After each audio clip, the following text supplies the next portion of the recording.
Alright guys, Manchester City have just beaten Tottenham by 4 goals to 2 after coming back from 2-0 down at half time, which, yeah, really impressive in the second half. However, I think it's also a case of some poor Tottenham defending in the second half because they had to do better with pretty much all of the goals, to be honest. In some defensive aspects, it wasn't all of them at fault for every goal. It wasn't a case of that, but there were certain individual errors within each goal. But Manchester City dominated the first half without actually creating too many chances, though. Hugo Lloris probably had the best save, made best save in the first half when he denied Rico Lewis, who came really close with a slightly deflected error, but it was a brilliant save from Hugo Lloris. And other than that, it was just pure City domination without creating many chances, which has been a problem of City's recently because we're used to seeing them create tons of chances and usually put 2 or 3 of them away within the first half. However, recently that's not been the case. It's been the same amount of domination, same amount of possession, but just not the chances created. And I think that's why people have started to question, has Erling Haaland maybe downgraded their setup as a team? Because Haaland is all about, scoring goals. Not much else, to be honest. Scoring goals, and he can be useful when defending set pieces as well, actually. You do see it quite often where he'll head a free kick or a corner away if it's been whipped into the box. But he's not that much use in build-up play, so that's like having a player less when City are going forward, meaning that sometimes they have to commit to defend, like an extra man from defence forward to try and create the chance, which can leave them a bit exposed at the back, which I think has been partly the case in this game. The first goal, no, that wasn't the case. It was just a poor error where Ederson, who is usually brilliant with the ball at his feet, brilliant at picking out passes, plays a pass which is the wrong side of Rodri. He plays it, I don't know, almost too casually. Rodri's under pressure from Kulusevski. Not Kulusevski, I can't remember who it was. It might have been Bentancur or Højbjerg. He was under pressure from someone. And it's the wrong side of Rodri. Rodri's stretching for it. It falls to Kulusevski. Kulusevski finishes off the opportunity, gets the opening goal at the Etihad just like last season. And the second, again, it's just City desperate to get an equaliser before half time, committing extra men forward when they don't really need to, when they're not desperate at that point. It's Tottenham hit them on the counter attack, ball over the top to Kane. Kane chases it. Stones gets a touch on it, but it falls to Kulusevski out wide. And when it gets played to Kane, Rodri, who I think might have lost the ball initially, Rodri's got to do better in that challenge. He put, I don't like using this word, but he pussies out of it pretty much, because Kane goes in, wins the tackle, and does brilliantly, puts it across goal. He could have done better with the cross, I felt, but got lucky, put a lot of power on it, and it comes out to Emerson, and it's a good header from Emerson, to be fair. It's not an easy finish, that, when it's come at you like that.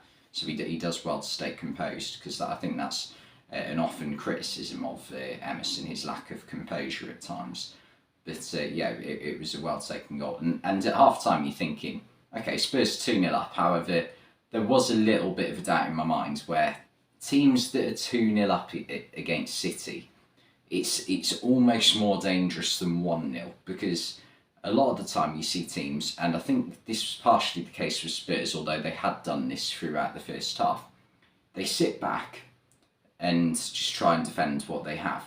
However, what happens then is if City score one, like they did through Julian Alvarez, scrappy goal, but he made sure he scored it, hit it with power. When they score one, instantly, even though Tottenham are still winning 2-1, they're crumbling. Whereas if you're 1-0 up, you still sort of don't have that sense of security when you have a 2-goal lead. So when a little bit of that security goes, it's almost like the bubbles popped. Oh no, we're in trouble. Let's not concede another. Defend, defend, defend, and you forget the original game plan. So I think that's why often you see a lot of teams struggle when they go 2-0 up at the Etihad, because if City do pull one back, City, not only does City get in their rhythm a bit, a lot of teams who've just conceded go into panic zone, panic stations. So that's one of the big problems when going 2-0 up against City. That sounds like a bizarre sentence, but I truly believe that is a real thing, because it's happened, I think, 3 times in the past 6 months. Villa went 2-0 up the final day last season. Crystal Palace earlier on in the season went 2-0 up at the Etihad. And it's not, it's not a common thing to go 2-0 up at the Etihad, because it's City are a very good team. It's very hard to, first of all, defend the early, attacking onslaught from Man City, but it's also very hard to get 2 goals on the counter attack. But yeah, that's the problem. Second half though, City just came out a different machine, and I think it is partly down to Tottenham's mentality of let's defend. And Riyad Mahrez, second half is just the Riyad Mahrez show, really, involved in every single goal. The first one crosses it into the box, causes a problem. The goalkeeper and all defenders are out of position, and Alvarez just has a fairly simple finish as long as he puts power in it. I think maybe 8 times out of 10 Alvarez scores that opportunity if he hits it as hard as he can and it stays on target. And straight afterwards, Rodri, I think, partly redeems himself with his ball over the top to Mahrez, and really good headed pass across goal to Haaland from Mahrez, and Haaland does what Haaland does in that situation. I can't stress enough how good that was from Mahrez, because some players would just think, oh, I'm through on goal, let's get the shot off. But no, Mahrez, whilst the ball's in the air, has the decision-making ability to square it to Haaland in that situation. And yeah, Tottenham, you're just thinking, right, no way Tottenham aren't losing this game here. But they get an opportunity, and it comes to even Perisic. It was a really well worked opportunity by Kane and Kulusevski down the right hand side. Kulusevski squares it, and Perisic has got to score that. Rico Lewis does really well to block it. He has a bit of fortune, because that is not the way he intended on blocking it at all. It skims off his shin and hits the post, but he did well to get in the way of it nonetheless. But Perisic in that situation, I think, has absolutely got to score. And then a few minutes later, it's 3-2 City. Mahrez down the right hand side. Takes a shot unexpectedly. Takes a slight nick off Ben Davies or Perisic. I can't remember who it was, but I think it must have been Ben Davies, because it was Perisic who lost the ball rather weakly earlier on in the move. So yeah, Mahrez hits it. But Hugo Lloris, Jesus, he's got to do better in this situation. There's no excusing that. And Lloris, it seems like every game at the minute he's making an error, so Tottenham do need to replace him, sadly.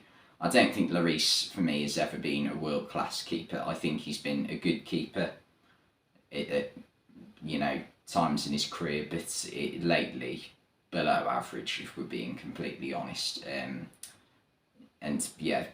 That goal should never really be going in. It is still well created opportunity by Mahrez, and he caused the problem, and he was brilliant. And the fourth goal, just awful from Clement Longley. Comes off I'm not a fan of bringing centre backs off the bench anyway, unless there's an injury. But it's terrible. It's like Nemanja Vidic versus Torres. Just controls it with his knee and just basically gifts Mahrez an opportunity. And the form Mahrez is in, clips it over Lloris, no trouble, makes it 4-2. If there was any doubting that City would not win this game at that point, that was soon put to bed. And yeah, Mahrez was absolutely superb in this game. But yeah, we'll get into player ratings. Start with City. Ederson, I've given a 5.